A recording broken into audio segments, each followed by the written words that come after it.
భారతదేశానికి ద్రోహం చేసేవాడు ప్రపంచంలో ఎక్కడున్నా వదిలిపెట్టం.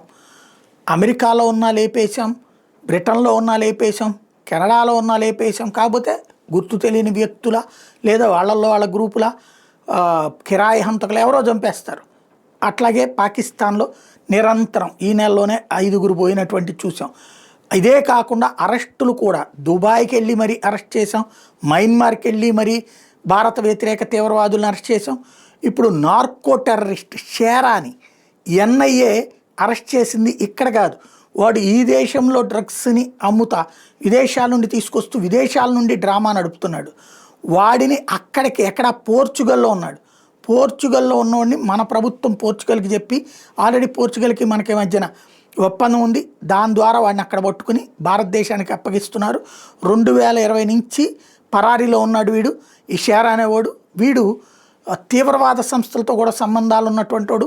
పాకిస్తాన్ హిజ్బుల్ ముజాహిదీన్కి కూడా ఫండింగ్ చేసేటటువంటి షేరా ఇప్పుడు పోర్చుగల్లో దొరికితే భారత్కి అప్పగిస్తున్నారు.